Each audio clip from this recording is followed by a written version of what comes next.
오늘 우리에게 주신 하나님의 말씀입니다. 구약성경 예레미야서 1장 1절에서부터 10절까지 말씀입니다. 구약성경 예레미야서 1장 1절에서부터 10절까지 말씀. 다 찾으신 줄 알고 한 절씩 교독하고 마지막 10절은 다 같이 한 목소리로 합독하도록 하겠습니다. 제가 먼저 읽겠습니다. 베냐민 땅 아나돗의 제사장들 중 힐기야의 아들 예레미야의 말이라. 아몬의 아들 유다 왕 요시야가 다스린 지 13년에 여호와의 말씀이 예레미야에게 임하였고, 요시야의 아들 유다의 왕 여호야김 시대부터 요시야의 아들 유다 왕 시드기야의 11년 말까지 곧 5월에 예루살렘이 사로잡혀 가기까지 임하니라. 여호와의 말씀이 내게 임하니라. 이르시되 내가 너를 모태 짓기 전에 너를 알았고, 내가 배에서 나오기 전에 너를 성별하였고, 너를 여러 나라의 선지자로 세웠노라 하시기로. 내가 이르되 슬프도소이다. 주 여호와여 보소서. 나는 아이라 말할 줄을 알지 못하나이다 하니, 여호와께서 내게 이르시되 너는 아이라 말하지 말고 내가 너를 누구에게 보내든지 너는 가며 내가 내게 무엇을 명령하든지 너는 말할지니라. 너는 그들 때문에 두려워하지 말라. 내가 너와 함께하여 너를 구원하리라. 나 여호와의 말이니라 하시고, 여호와께서 그의 손을 내밀어 내 입에 대시며 여호와께서 내게 이르시되 보라, 내가 내 말을 내 입에 두었노라. 다 같이 읽겠습니다. 보라, 내가 오늘 너를 여러 나라와 여러 왕국 위에 세워 내가 그것들을 뽑고 파괴하며 파멸하고 넘어뜨리며 건설하고 심게 하였느니라 하시니라. 아멘. 오늘 하나님께서 주신 말씀인 구약성경 예레미야서 1장 1절에서부터 10절까지 말씀을 가지고 진흙 속의 진주라는 제목으로 하나님 말씀 잠시 나누도록 하겠습니다. 하나님, 바로 그 하나님께서는 전지전능하십니다. 전지, 다시 말해 모든 것을 알고 계시고 전능, 모든 것을 하실 수 있습니다. 이런 내용은 성경을 통해 하나님께서 참 많이 보여주고 계시지만, 대표적으로 창세기 28장 3절에 이 이삭의 축복을 통해 우리는 선명하게 그 내용을 알 수 있습니다. 이삭이 야곱을 축복하며 전능하신 하나님이 내게 복을 주시어 내가 생육하고 번성하게 하여 내가 여러 족속을 이루게 하시고, 전능하신 하나님, 모든 것들을 하실 수 있는 하나님이 이삭의 아들인 이 야곱에게 축복을 하며 바로 그분께서 이와 함께 하시는 놀라운 복이 있을 거다라고 이야기를 합니다. 인생의 주관자 되시는 하나님이 모든 것을 아시고 하실 수 있기에 그분과 함께 한다면 그분의 은혜로 말미암아 우리가 온전히 복을 누리며 살 수 있다라는 자녀를 향한 축복입니다. 이것을 일반적으로 이 생사화복을 주관하신다라고 이야기를 하며 인생의 주인 되심을 완전하게 고백하는 내용입니다. 그런 무한한 능력의 하나님, 그리고 모든 것을 아시는 그 하나님께서 아이러니하게도 항상 자신의 뜻을 나타내는 방법은 바로 인간을 통해 하십니다. 특별히 어려운 일일수록 인간을 통해 일하십니다. 제가 앞서 이야기했습니다. 하나님께서 모든 것을 아시고 또 모든 것을 하실 수 있습니다. 그런데 하나님께서는 당신의 뜻을 선명하게 드러내는 일일수록, 특별히 어려운 일일수록 스스로 하시는 게 아니라 인간을 통해서 일하십니다. 대표적으로 출애굽 사건을 통해 우리는 그것을 잘 알 수 있습니다. 이스라엘 백성들을 하나님께서 애굽에 나오게 하기 위해서 가장 먼저 하신 일이 무엇입니까? 바로 모세를 부르시는 일입니다. 심지어 그 모세는 오늘 담임 목사님께서도 이야기를 하신 것처럼 40년 동안 이 왕좌의 자리에 있을 때도 아니고, 살인과 도피로 가장 피폐한 삶, 그래서 그 삶이 아주 익숙해져 있는 그 무렵에 부르셨습니다. 심지어 직접 나타나시고 이 타지 않는 떨기나무의 기적을 보이시며 모세를 이스라엘 백성의 지도자로 부르십니다. 여러분이 모세라면 어떻게 행동할 것 같습니까? 제가 만약에 모세라면 하나님께서 선명한 음성을 듣게 하시고 또한 타지 않은 떨기나무를 보이시면서 내게 부르신다면 저는 아멘, 하나님 제가 그 길을 가겠습니다 라고 외치며 따라갈 것 같은데 모세는 하나님의 부르심을 거부했습니다. 하나님 저는 말을 못해요. 내 말을 누가 믿겠어요? 나는 살인자예요. 내 능력이 부족해요 라고 이야기를 하면서 무려 몇 번이나 5번이나 하나님의 부르심을 거부했습니다. 하나님은 그런 모세를 향해 출애굽기 4장 14절에 이렇게 이야기하십니다. 여호와께서 모세를 향하여 노하여 이르시되 레위 사람 내 형 아론이 있지 아니하냐? 그가 말 잘하는 것을 내가 아노라. 그가 너를 만나러 나오나니 그가 너를 볼 때 그의 마음에 기쁨이 있을 것이다. 너 말 못하는 것 내가 안다. 그래서 너의 친형 아론이 있지 않냐? 그 형 아론을 통해서 무엇이 있을 것이다? 그의 마음에 기쁨이 있을 것이다. 너와 함께하게 될 것이고 그와 합력하여 내가 이루고자 하는 모든 것들을 다 이룰 테니 걱정 말라. 그 후 모세는 어떻게 합니까? 이스라엘 백성들을 출애굽하여 광야까지 인도하는 리더로 섭니다. 물론 여러 가지 주저앉을 만한 어려움도 있었지만 하나님을 굳게 믿음으로 말미암아 그는 결국 이스라엘 백성 출애굽 1세대와 함께 합니다. 이 내용을 통해 우리는 하나님께서 연약한 인간을 통해 하나님의 힘과 보호와 인도를 알리시는 모습. 그러니까 하나님께서 그것을 충분히 혼자서 알리실 수 있는 능력이 없어서가 아니라 인간 맞춤형의 모습을 보이시고 있다라는 걸 우리는 알 수 있습니다. 하나님께서 진짜 나타나시잖아요. 창세기에서 이야기하는 것처럼 아담과 하와가 두려워 떨고 숨고 그리고 반사체인 모세를 보며 두려워 떠는 것처럼 인간은 모두 다 도망칠 것이기에 우리를 너무나 사랑하시고 우리를 너무나 아끼시는 하나님께서는 그래서 꼭 인간을 통해 일하고 계십니다. 그래서 보이지 않는 것도 우리를 향한 사랑의 표징이라고 할 수 있죠. 자, 오늘 우리가 읽은 이 본문도 바로 이와 같은 이야기입니다. 대제사장 가문의 자녀로 태어나 이제는 자신의 앞에 대제사장, 다시 말해 이 종교적 권력을 줄 수 있는 20살의 예레미야. 그 예레미야를 하나님께서 부르십니다. 하나님의 마음을 잊은 시대에 하나님의 마음을 담은 고통스러운 이야기를 전달하기 위해 부르시고 있습니다.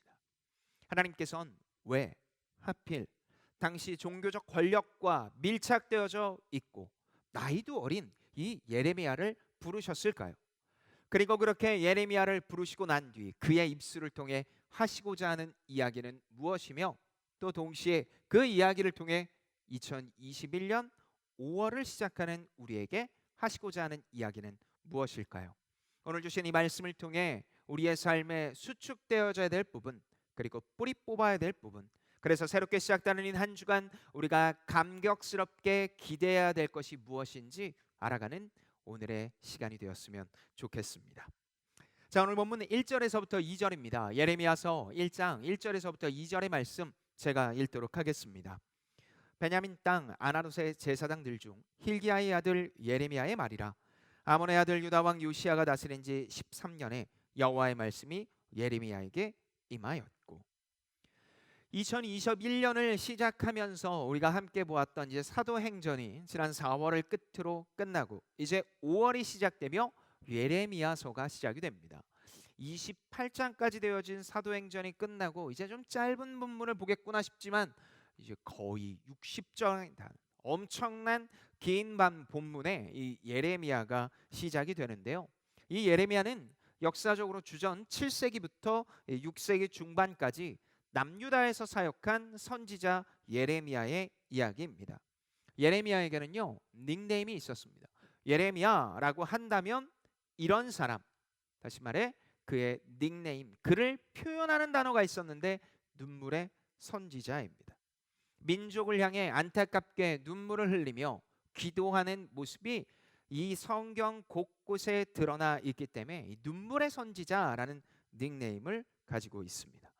자, 이런 예레미야의 시작은 사실 다른 일반적인 선지서 에스겔을 비롯한 하박국 등등의 이 수많은 선지자들을 부르는 모습과 유사합니다. 가장 먼저 자신의 신분에 대해 이야기를 하는데요. 앞서 우리가 읽은 것처럼 이 예레미야는 제사장의 아들이라고 이야기를 합니다. 제사장의 아들이라는 건요 제사장의 후임자, 그러니까 가족 대대로 이 남자들은 제사장이 직업인 겁니다. 그러니까 앞으로 이 사람도 제사장이 될 것이라는 의미죠. 성인이 되면 자연스럽게 서는 위치, 바로 그 제사장의 아들, 바로 그 사람이 예레미야였습니다. 당시 제사장은 우리가 지금 흔히 알고 있는 것과는 조금 다르게, 그리고 원래 만들어진 목적과는 조금 다르게 일하고 있었습니다. 제사장은 백성들의 죄를 위하여 대신 제사를 드리는 자로 거룩하고 정결한 모습을 가져야 했지만, 당시 제사장들은 백성들이 내는 그 제물 중 좋고 자신이 원하는 것들은 먼저 가진 뒤 흠이 있는 것들을 하나님 앞에 드렸습니다. 그래서 돈을 착복하기 시작했죠. 또 심지어 정치적인 세력과 밀접하게 가지고 있어서 당시 권력과도 아주 밀접한 상황이었습니다. 그러니까 제사장이라고 하면 우리가 흔히 알고 있는 제사를 드리는, 대신 드려주는 거룩하게 구별된 존재가 아니라 돈과 그리고 권력, 정치에 밀접화된, 원래 만들어진 의도와는 전혀 다르게 살아가고 있는 모습, 바로 그 모습이 당시 제사장의 모습이었습니다. 물론 지역 배경에 따라 힘의 차이는 있었지만 분명 제사장은 그렇게 돈과 권력에 밀착된 상황이었습니다. 그런데 하나님께서 그런 그의 자녀, 그렇게 권력 밀착형 그리고 돈에 있어서 거룩하지 않은 존재의 아들에게 말씀을 하십니다. 임했다라고 하는데 이것은 하나님께서 부르셨다라는 의미입니다. 제사장 가문에 태어나게 하셨음에도 특별히 그를 부르신 이유는 아마도 그에게만 특별한 임무를 주시기 위해서였겠죠. 구별된 존재로 하나님께서 부르신 겁니다. 마치 사무엘서에서 나오는 엘리 대제사장 집 안에 있는 사무엘을 부르시는 것처럼, 분명히 아버지도 있고 주변에 큰아버지도 있고 주변에 너무 많은 사람들이 있음에도 불구하고 이 예레미야만 부르신 것처럼 하나님께서는 그 예레미야에게 하나님의 마음을 전하기 원하셨습니다. 당대 수많은 제사장을 제외하고 그만이 들을 수 있는 말씀을 주셨죠. 예레미야서 5장 1절에 보면 당시 시대가 얼마나 암흑했는지를 알 수 있는데요. 너희는 예루살렘 거리로 빨리 다니며 그 넓은 거리에서 찾아보고 알라. 너희가 만일 정의를 행하며 진리를 구하는 자를 한 사람이라도 찾으면 내가 이 성읍을 용서하리라. 하나님께서 예레미야에게 이야기를 하시면서 지금 이 성읍에 정의와 공의와 진리를 구하는 자가 한 명이라도 있으면 내가 이들을 향한 분노를 거둘 텐데 단 한 명도 없다라고 이야기를 하시며, 제사장을 비롯한 누구도 그렇게 내 앞에서 살고 있지 않는다라고 이야기를 하시며, 희망이 사라진 시대, 그 희망이 완전히 꺾여버린 것 같은 그 시대에 하나님께서 특별하게 이 예레미야를 부르셨다라는 이야기입니다. 그럼 부르셔서 예레미야가 어떤 이야기를 해야 할까요? 오늘 본문 5절에 예레미야를 부르신 이유를 이렇게 말씀하십니다. 우리가 다 같이 한 목소리를 읽도록 하겠습니다. 예레미야서 1장 5절의 말씀입니다. 시작. 내가 너를 모태에 짓기 전에 너를 알았고 내가 배에서 나오기 전에 너를 성별하였고 너를 여러 나라의 선지자로 세웠노라 하시기로. 선지자라고 하나님께서 부르셨습니다. 여러분, 선지자라고 하면 여러분께서는 어떤 생각이 드십니까? 선지자라고 한다면 지금 내가 알고 있는 것, 대부분의 사람들은 미래의 일을 이야기하는 사람으로 생각합니다. 그러니까 미래에 나중에 어떤 일이 생길 건데 다른 사람들은 알지 못하고 특별하게 구별된 이 선지자를 통해서만 미래를 알 수 있는 이야기를 받은 자라고 생각을 한다는 거죠. 그러나 여러분, 이건 우리 생각입니다. 성경을 통해 하나님께서 선지자라고 이야기를 하는 건 말씀을 가르치는 사람, 그러니까 하나님의 말씀을 잘 가르치도록 구별된 자, 그래서 당대 학문에 능통하고 동시에 상황을 파악하기에 익숙한 사람을 선지자라고 불렀습니다. 그러니까 선지자라고 하면 하나님 말씀에 능통해서 그 말씀을 해석해서 지체들이, 그리고 그 백성들이 잘 알 수 있도록 준비된 자가 선지자였습니다. 그러니까 하나님께서는 지금 이 예레미야를 부르시며 뭐라고 이야기를 하시는 겁니까? 내가 너를 선지자, 말씀을 가리키는 자로 불렀다. 그러니까 너는 여러 나라에 이 말씀을 전하기 위해서 가장 먼저 이 백성이 나중에 70년 동안 포로 생활을 가서 세계 각국 나라의 하나님 말씀을 잘 전할 수 있도록 그 전까지 무엇을 해라? 말씀을 잘 가리키는 자가 되어야 된다라고 이야기를 하시고 있는 겁니다. 그러니까 미래를 아는 것이 아니라 하나님께서는 이 예레미야에게 가장 먼저 무엇을 부르셨습니까? 말씀이 무너지고 하나님의 마음을 전혀 알지 못하는 이 이스라엘 백성들을 향해 하나님의 마음을 가리키는 자로 부르셨던 겁니다. 우리의 생각과는 조금 다를 수 있죠. 그런데 지금 이 예레미야가 몇 살에 부르심을 받은 것 같습니까? 여기는 어린 아이라고 이야기를 하는데 당시 약 20살 정도로 이야기를 합니다. 20살. 지금 우리로 보면 공이 또래죠. 공이 또래 지체들을 하나님께서 말씀을 가르치는 자로 부르신 겁니다. 그래서 그 20살 정도 된 사람이 하나님의 말씀이다, 이게 진리다라고 이야기를 한 겁니다. 당시에는요 60세 이하는 발언권도 없던 시대입니다. 심지어 60세 이하는 삶의 경륜이 짧고 아무것도 모른다고 해서 단체에서 이야기할 권리가 박탈될 정도였고, 한 나이가 70살 정도 돼야 그래도 사람 앞에서 학문을 이야기하고 상황을 이야기할 수 있는 사람이었습니다. 그리고 그것이 일반적이었고 20살이 앞에서 말씀은 이래요 라고 이야기를 한다면 모두 다 듣지 않았던 시대. 그런데 하나님께서는 당시에 썩은 제사장의 나이 어린 예레미야를 부르셨던 겁니다. 그리고 그에게 맡겨주신 것은 바로 하나님의 말씀을 가르치고 알리는, 당시 사회적 방향과 내용과 정반대에 있는 사람을 하나님께서 부르신 겁니다. 예레미야가 그 부름 앞에 네, 제가 정말 잘할 수 있습니다, 제가 지금까지와는 다르게 부르신 이 하나님 앞에 아멘으로 화답하며 갔을 것 같습니까? 아니요. 우리가 가장 앞에서 보았던 모세처럼 하나님 앞에 하나님 실수하신 것 아닙니까? 라고 이렇게 이야기합니다. 예레미야서 1장 6절의 말씀입니다. 내가 이르되 슬프도소이다, 주 여호와여 보소서, 나는 아이라 말할 줄을 알지 못하나이다 하니. 슬프도소이다 라는 이 말은요, 이 우리가 슬픈 감정을 느낀다라는 이야기가 아닙니다. 이 말은요 우리말로 해석하면 저를 좀 보십시오 라는 이야기입니다. 하나님, 저를 좀 보세요. 20살이에요. 제사장의 아들이에요. 그리고 우리 아버지 어떻게 일하는지 당신 너무나 뻔히 알고 있는데 저 부르신 것 맞아요? 혹시 실수하신 것 아닙니까? 전지하시고 전능하신 하나님께서 실수하신 것 아니에요? 우리의 삶을 보면 우리도 그렇게 하나님 앞에 질문할 때 있지 않습니까? 하나님 혹시 실수하신 것 아니에요? 실수가 없는 하나님이라고 하는데 내 인생 속에 하나님께서 오점을 남기신 것 아닌가 싶은 생각을 가질 때 있지 않습니까? 저는 인생을 살면서 하나님께서 저한테 참 많은 실수를 하신 것 같은 생각을 가지고 살았습니다. 제가 가장 큰 실수를 하나님께서 한 것 아닌가라고 생각이 들 때는요, 저희 딸을 제 품에 안길 때였습니다. 저희 딸이요, 제 품에 안기기 직전에 10개월간 저희 아내의 뱃속에 있을 때 제가 매일 기도했던 게 있습니다.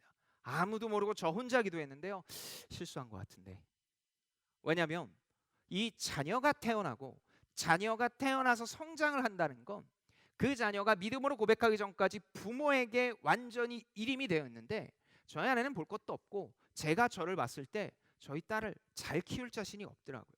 잘 키우고 못 키우고를 떠나서 이 아이가 정상적으로 되는 것에 제가 그것에 일조를 할 수 있을 만한 능력이 제게 조금도 없는 것 같더라고요. 여러분, 자녀를 키우는데 가장 핵심적인 건 일관성이거든요. 근데 저는 일관성이 없어요. 특별히 저는 제 감정에 따라 말도 바뀌고요. 그리고 훈육이라고 이야기를 하면 사람들에게 이야기를 할 때도 내 기분이 안 좋으면 더 심하게 얘기하는 되게 나약하고 그리고 별 볼 일 없는 사람이거든요. 그런데 새 생명이 흰도화지 같은 존재가 제게 왔으니 와, 하나님 이거 실수한 것 아닌가 싶은 생각을 가지고 있었습니다. 아마도 예레미야도 하나님 앞에 그런 마음이 아닐까 싶습니다. 하나님, 절 좀 보세요. 나이가 60세 이하는 말도 못하는 새, 저 20살이에요. 저희 아버지는 제사장인데요, 저희 아버지 권력 친화적인 사람이에요. 그런데 하나님의 말씀을 잘 가리키라고요? 그것도 대중 앞에 서서 하나님 실수하신 것 아닙니까? 라고 이야기를 하는 본문이 바로 6절까지의 내용입니다. 이렇게 이야기를 다 듣고 나서 하나님께서 얘기하십니다. 아, 맞아, 너가 그런 사람이었지. 너가 20살이었지. 제사장의 아들이었지. 그리고 앞에서 이야기를 한 것처럼 베냐민 지파였지. 그닥 배경도 좋지 않네. 아차 실수했어? 하나님께서 이러십니까? 아니요. 영화같이 아주 드라마틱하게 하나님께서 이렇게 이야기하십니다. 오늘 보면 7절에서부터 8절까지 말씀입니다. 여호와께서 내게 이르시되 너는 아이라 말하지 말고 내가 너를 누구에게 보내든지 너는 가며 내가 내게 무엇을 명령하든지 너는 말할지니라. 너는 그들 때문에 두려워하지 말라. 내가 너와 함께하여 너를 구원하리라. 나 여호와의 말이니라 하시고, 두려워하지 말라. 내가 그거 다 알고 있다라고 이야기를 하십니다. 그러면서 하나님은 가라는 곳으로 가기만 하면 된다라고 이야기를 합니다. 너 20살인 것 나 너무 잘 알아. 제사장의 아들인 것 너무 잘 알아. 그런데 너는 지금 그 상황과 환경과 너를 보는 것이 아니라 너를 찝고 너와 함께하고 있는 내가 너와 함께할 테니 너희는 두려워 말고 가라는 곳으로 가라라고 이야기를 하십니다. 심지어 9절에서는 이렇게 표현하십니다. 여호와께서 그의 손을 내밀어 내 입에 대시며 여호와께서 내게 이르시되 보라 내가 내 말을 내 입에 두었노라. 하나님께서 이렇게 하신 거예요. 쉿, 조용히 해. 네 말은 중요하지 않아. 네 마음에 있는 두려움은 중요하지 않아. 내가 너의 입에 해야 될 말과 모든 것들을 집어넣을 터니 너는 쉿. 하나님께서 이렇게 말씀하신 겁니다. 모든 상황과 환경을 인도하시는 주님의 인도를 완전하게 드러내 주겠다. 진흙탕처럼 더러워 멸망밖에 남지 않은 이스라엘 백성들을 향해 진짜 말씀, 진짜 하나님의 뜻을 전하는 자로 내가 너를 선택했으니 너는 무엇을 전할까 두려워하는 것이 아니라 내가 전하라 한 것만 전하면 된다. 그래서 강력한 하나님의 의지를 보이고 있습니다. 그럼 도대체 그들에게 전할 내용이 무엇이길래 이 예레미야는 두려워 떨고 있을까요? 그리고 하나님께서는 그럴 필요가 없다라고 이야기하실까요? 그것이 오늘 본문 10절의 내용입니다. 우리가 다 같이 한 목소리를 읽도록 하겠습니다. 예레미야서 1장 10절의 말씀입니다. 다 같이 한 목소리를 읽겠습니다. 시작. 보라 내가 오늘 너를 여러 나라와 여러 왕국 위에 세워 내가 그것들을 뽑고 파괴하며 파멸하고 넘어뜨리며 건설하고 심게 하였느니라 하시니라. 하나님이 사랑하는 이 유다 백성들을 향해 하나님께서는 이 백성들에게 죄의 심판이 일어날 것이다. 그리고 그 심판이 반드시 일어날 것이며 그 일어난다고 하는 것들을 누구 입을 통해서 이야기하십니까? 같은 민족인 예레미야 선지자를 통해서 선포하십니다. 하나님께서는 지금 하나님의 뜻을 따르지 않고 하나님과 완전히 구별된 거룩하지 못한 이스라엘 백성들이 어떻게 될 거라고 이야기를 하십니까? 오늘 본문 10절에서 네 개의 동사 뽑고 파괴하고 파멸하고 널어뜨린 것처럼 완전하게 부정적인 것들을 하나님께서 쓸어버리겠다라고 이야기하십니다. 은유적인 표현으로 이들에게 임박한 심판이 아주 심각하며 그리고 그들은 혹독한 걸 당하게 될 거라고 이야기를 하십니다. 하나님의 백성이지만 분명히 하나님과 구별된 자, 그래서 하나님의 뜻을 따르지 않는 자는 이렇게 뽑히고 파괴되고 넘어뜨리게 될 것이라고 이야기를 하십니다. 그러나 하나님은 이어서 이야기하는 두 가지 동사인 바로 건설하다, 심는다라고 이야기를 하시며 그렇게 뽑혀진 자리에 희망적이며 긍정적인 것들을 다시 세우시겠다라고 이야기하십니다. 지금 유다 백성은 하나님을 따르지 않고 있습니다. 지금 유다의 수많은 사람들은 내가 예배를 드리고 있다, 제사를 드리고 있다, 그리고 내가 이렇게 드리고 났으니 내 앞엔 죄가 없다라는 그 말도 안 되는 이유를 대가며 자신의 삶의 그 어떠함도 하나님을 따르고 있지 않은데 하나님 앞에서 나는 떳떳하다라고 이야기를 하고 있습니다. 그래서 하나님이 너 그거 잘못됐어, 그거 잘못된 거야 라고 이야기를 하고 있는데 왜요? 라고 하나님 앞에 도리어 뻔뻔스럽게 이야기를 하고 있는 자들을 향해 하나님은 20살이며 제사장의 아들인 그 예레미야를 향해 그들이 뽑히게 될 것이고 넘어뜨리고 파괴될 것이다. 그러나 그 넘어뜨리고 뽑히고 파괴된 후에 아무것도 없는 황무지와 같은 곳에 하나님의 자녀들을 다시 건설하고 심으심으로 말미암아 하나님께서 하나님과 가까이 있는 자, 그리고 하나님께서 선택한 자를 끝까지 인도하시고 함께 하게 될 것임을 말씀하시고 있습니다. 그렇기에 지금 이 유다 백성은 무엇을 해야 합니까? 하나님께 돌이켜야 됩니다. 하나님께 돌이켜 몸과 마음을 주님께 향하고 그리고 그분께서 이야기하시는 것을 전하며 살아내야 합니다. 그것이 무엇입니까? 바로 믿음이 있는 삶, 복음으로 말미암아 우리의 삶에 살아가는 이유와 목적이 된다는 바로 그 이야기를 하고 있습니다. 그렇다면 이것은 2021년 5월을 살아가고 있는 오늘 우리에게도 동일하게 적용할 수 있습니다. 이스라엘 백성들은 지금 자신의 경험과 그리고 자신이 드리는 제사가 완벽하다고 여겼습니다. 그리고 그들의 삶에 있어서 하나님의 임재와 그분의 뜻을 따르는 것과 전혀 관계없이 내가 제사를 드렸으니까 나는 괜찮을 거야, 내가 제사를 드렸으니까 죄가 없어라고 굳건하게 믿으며 그의 일상 속에서 하나님과의 거리를 완전히 띄우며 살아가고 내 욕심, 내 방향, 세상 사람과 똑같은 모습을 살아가고 있었습니다. 하나님께서 예레미야를 선택하신 이유는 나이가 어리기 때문도 있지만 지금 그 가문이, 제사장이 죄를 꼭 하나님 앞에 드려야 되는 그 대신하는 사람들조차도 완전히 구별되지 않은 세상과 똑같이 살아가고 있는 시대에 하나님께서 구별된 자는 이래야 된다라는 이야기를 하시기 위해서 그를 선택한 것이며, 그리고 그처럼 우리 교회도 이곳에 있는 성도들도 그 길을 걸어가야 된다라고 이야기를 하시고 있는 겁니다. 사랑하는 여러분, 세상 사람들은 교회가 세상과 어떻게 구별이 되냐고 묻습니다. 우리는 세상과 어떻게 구별이 됩니까? 일주일에 일요일 날 예배를 나오는 것이 우리의 구별입니까? 그러면 다시 한번 묻고 싶습니다. 불교와 우리는 뭐가 구별이 됩니까? 그들은 부처를 믿고 그들은 이론이 우리하고 다르기 때문입니까? 그럼 우리도 한낱 종교에 불과한 수많은 종교 중에 하나라면 우리는 왜 그들을 이곳으로 데려와야 됩니까? 하나님께서는 오늘도 이 본문을 통해 세상이 교회와 다른 것, 세상이 교회와 완전히 다른 이유, 우리가 세상과 구별된 것은 우리가 그들과 행동적으로 다른 것이 아니라 우리 안에 무엇이 있다, 믿음이 있고 하나님의 완전한 수용과 용납, 그리고 하나님의 삶의 의미와 목적을 가지고 살아가는 것이 세상과 완전히 구별되며, 그리고 그것이 교회의 목적이며 방향이라는 이야기. 그래서 그것을 깨닫기 위하여 하나님의 말씀과 기도를 우선시 여기며 하나님과의 관계를 두텁게 가져가는 삶. 그런데 여기서 우리는 많이 고민을 하죠. 그렇게 두터우면 어떻게 살아야 되죠? 그렇게 두터우면 어떻게 살아야 되죠? 하나님, 그러니까 그렇게 되고 나면 우리도 더 높은 곳에 올라가고 남들보다 돈도 잘 벌고 높은 위치에 올라가면 되는 것 아닙니까? 라고 이야기를 하는 것을 통해 하나님은 아니야, 절대 아니야, 너하고 나하고 정말 친해지잖아.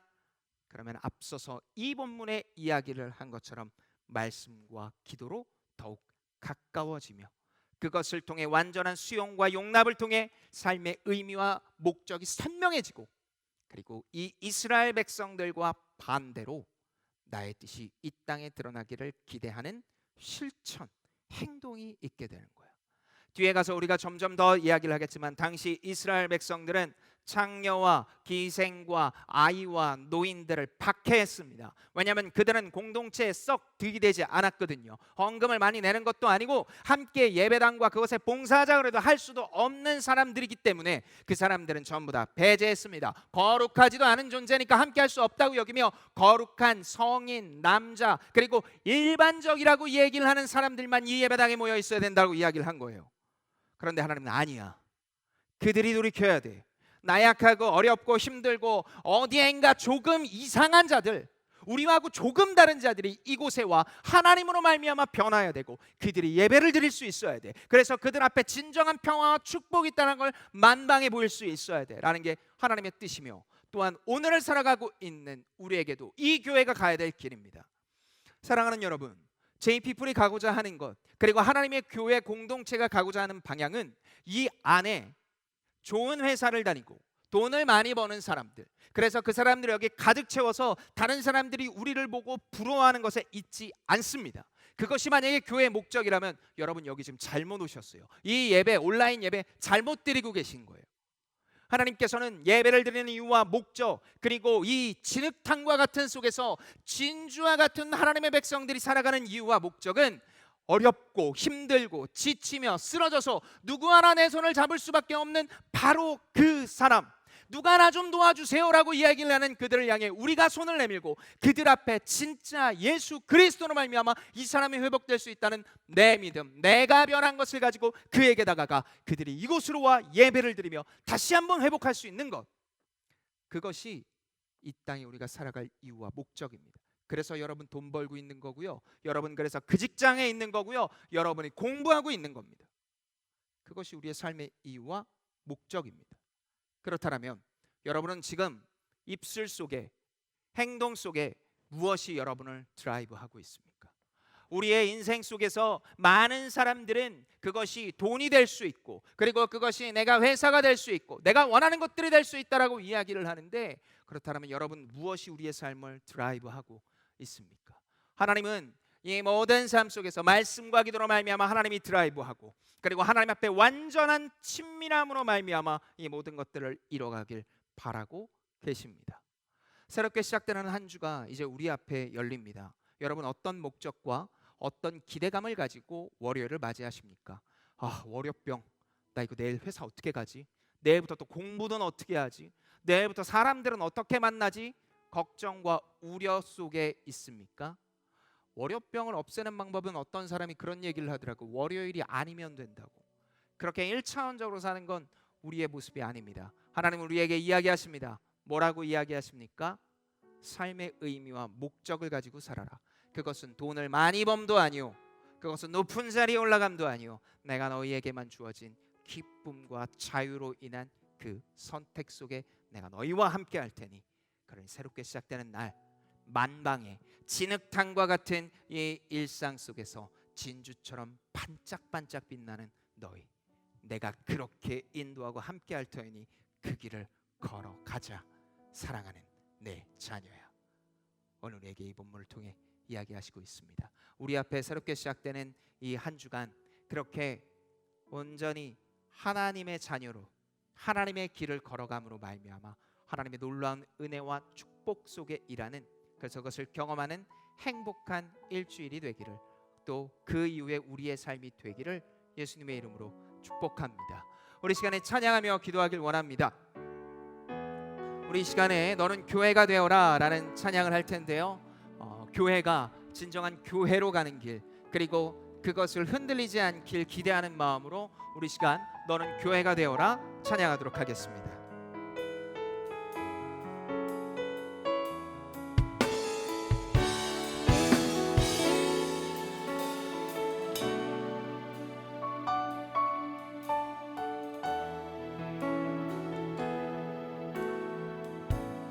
어린 양의 피로 태어나 예수의 심장으로 숨쉬며 생명의 말씀으로 자라나 너는 존귀한 주님의 몸, 그분의 마음과 시선으로 길 잃어버린 세대 위에 복음으로 타오르는 가슴 안고 어두운 세상에 빛으로 서라. 너는 교회가 되어라, 소망이 되어라, 사랑스러운 주의 신부, 너는 주님의 꿈, 무너져 내린 성벽, 죽어있는 마른 뼈들 다시 하나로 이어져 성령의 생기로 살아나리라. 어린 양의 피로 태어나 어린 양의 피로 태어나 예수의 심장으로 숨쉬며 생명의 말씀으로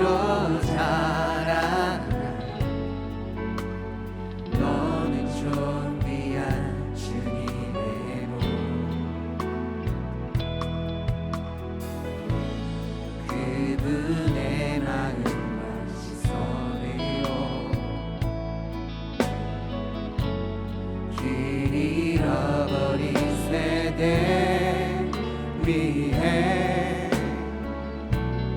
복음으로 타오르는 가슴 안고 어두운 세상에 빛으로 서라. 너는 교회가 되어라. 소망이 되어라. 사랑스러운 주의 신부. 너는 주님의 꿈. 무너져 내린 성령. 죽어있는 마른 뼈들 다시 하나로 이어져 성령의 생기로 너는 교회가 되어라. 아멘. 너는 교회가 되어라. 소망이 되어라. 사랑스러운 주의 신부. 너는 주님의 꿈. 무너져 내린 성령. 죽어있는 마른 뼈들 다시 하나로 이어져 성령의 생기로 너는 교회가 되어라. 너는 교회가 되어라. 소망이 되어라. 사랑스러운 주의 신부. 너는 주님의 꿈. 무너져 내린 성령. 죽어있는 마른 뼈들 다시 하나로 이어져 성령의 생기로 교회여 주의 손과 할게요. 교회여 주의 손과 밟게요. 내가 섬기며 나누는 곳 하나님 나라 이루어지리라.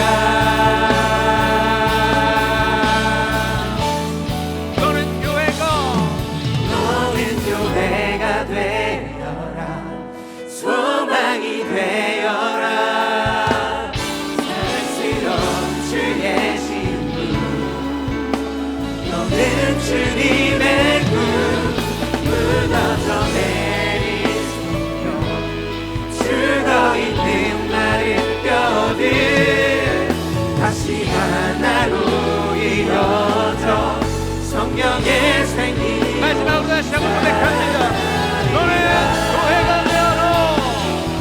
너는 교회가 되어라. 소망이 되어라. 사랑스러운 주의 신부. 너는 주님의 꿈. 무너져 내린 성령. 죽어있는 마른 뼈들 다시 하나로 이어져 성령의 생기로 살아나리라. 딱 두 가지만 놓고 기도하겠습니다. 첫 번째로 우리가 함께하길 기도하길 원하는 기도 제목은요, 오늘 주신 말씀을 통해 하나님께서는 뿌리 뽑아야 될 것이 있다. 이 이스라엘 백성들이 습관적으로 드리는 예배, 너희들이 끊임없이 괜찮다라고 여기는 것들, 돈이 없으면 안 된다라고 하는 것들까지 하나님께서 수많은 것들을 알려주시며 이거 뿌리 뽑아야 돼. 왜? 이것 자체가 나쁜 게 아니라 이것보다 하나님을 더 중요하게 여기고 있기 때문이에요. 하나님 이거 없으면 난 안 될 것 같아요. 하나님 내가 이거 없으면 안 될 것 같아요. 여기고는 바로 그거, 내가 지금 그거 뿌리 뽑아야 된다라고 이야기를 한다. 저는 이 이야기를 준비를 하며 이 기도회를 준비를 하며 스스로에게 다짐했습니다. 제가 가끔씩 저도 낙담을 하더라고요. 될까? 괜찮아질까? 코로나 바이러스가 끝나고 나서 수많은 청년들이 떠나가 있는데 그들이 이곳으로 돌아올까? 그래서 저도 가끔 낙담이 되더라고요. 그리고 이곳에 앉아있는 청년들도 시간이 지나 지치고 다 떠나가지는 않을까라는 낙담이 되더라고요. 근데 저는 오늘 설교를 준비하며 저 스스로에게 적용했습니다. 그리고 다짐했습니다. 하나님, 뿌리 뽑아야 될 것, 어려울 거라고 얘기하는 이 낙담 하나님 앞에 다 드리고 뿌리 뽑을 테니 하나님 이제 나를 사용하여 주시고 나를 인도하여 주시옵소서라고 저는 기도하고 또 기도할 겁니다. 여러분 함께 기도합시다. 여러분의 삶에 있어 뿌리 뽑아야 될 게 뭡니까? 쓰러져야 될 것이 무엇입니까? 하나님보다 먼저 되어져서 그것이 없으면 안 된다라고 얘기하는 것이 도대체 무엇입니까? 하나님은 오늘도 우리에게 이야기하신 것 딱 하나는 그거 뽑자. 이제 뽑자. 70년 동안 보로 생활을 하기 전에 이제는 뽑자라고 우리에게 이야기하십니다. 이 시간 주님의 한번 부르면서 기도할 때 하나님 내 마음속에 내 삶 속에 뿌리 깊이 박혀있는 하나님 이건 안 돼요, 이거 없으면 안 돼요, 이것만큼은 꼭 있어야 된다라고 이야기를 하며 하나님보다 먼저 된 것 이제 오늘은 이 시간을 기점으로 뿌리 뽑게 하여 주시옵소서. 두려움입니까? 우울입니까? 돈입니까? 직장입니까? 학교입니까? 그 어떤 것도 여호와 하나님보다 앞설 수 없습니다. 우리 시간 주님이 한번 부르면서 기도할 때 바로 이 기도 제목으로 기도하며 나가도록 하겠습니다. 기도합니다. 주여 사랑과 은혜 하나님 아버지 주님의 시간 주 앞에 간절히 기도드리며 나아갈 때 하나님 아버지 주님이 사랑하는 자를 이 자리에 부르셨습니다. 하나님 아버지 주님을 뿌리 뽑아야 될 것이 있습니다. 하나님 아버지 뿌리 뽑아야 될 것들 우리 먼저리 밝히 드러내 주시옵소서. 하나님 아버지 우리를 통해 가신 하나님 그것으로 거룩하게 변화된 주님의 자녀 이 공동체가 주님 이것만큼은 안 돼요, 이것이 있어야 돼요, 지금이에요. 하나님 내 얘기를 왜 묻지 않으시는 이야기하는 모든 시간 환경 속에 아버지 우리 뽑지 않으시고 그리고 환경이 그리고 우리의 나이가 우리의 부모의 역할을 하나님과 실수하지 않는다고 그리고 이것들을 드러내는 때 형량한 주체 선하시고 최소할 겁니다. 그것이 나를 맞추시는 것에 이어보지 않으시는 것입니다. 하나님 아버지 주님께서 여러분을 기도합니다. 낙담치 않게 하시고 말로지 않게 하시고 주가 우리를 인도하시는 것이 주가 우리의 소망 되시고 우리의 그 믿음을 믿으며 낙담을 가르며 제 마음을 듣고 우리를 이기와 소망을 가지고 우리 부모님 예배를 가지고 돌아옵니다. 우리가 마땅히 돌아가는 것이 아니라 교회에 가서 기도하며 용기만 내고 하는 것이 아니라 온전하신 하나님의 세우시니 그 말씀을 풀어내는 삶을 강구하오니 주님 아버지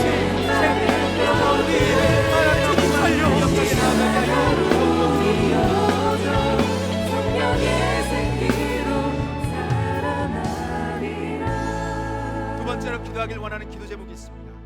뿌리 뽑고 나면 그곳은 드러날 겁니다.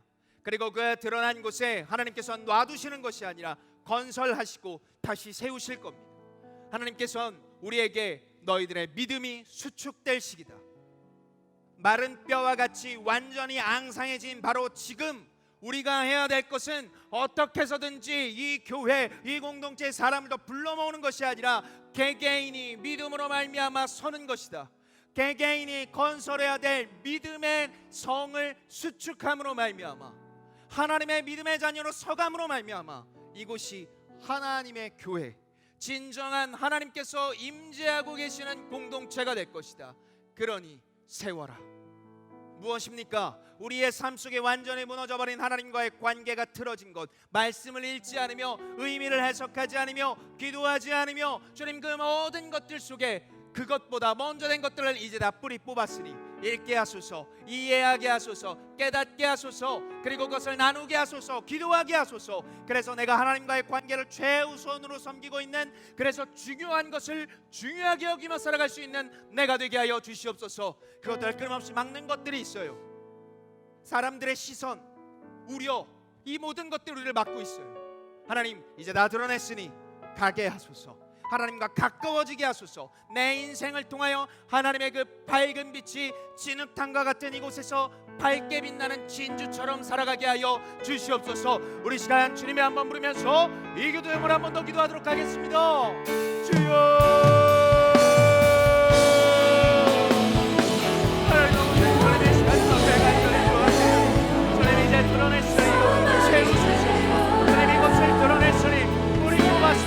하나님의 믿음의 믿음의 성이 세워지게 하소서. 하나님 말씀을 읽는다. 아버지 중요한 것을 중요한 것을 듣기 위한 가지고 있게 하소서. 주님, 회사 때문에 바빠요. 아버지 내가 이거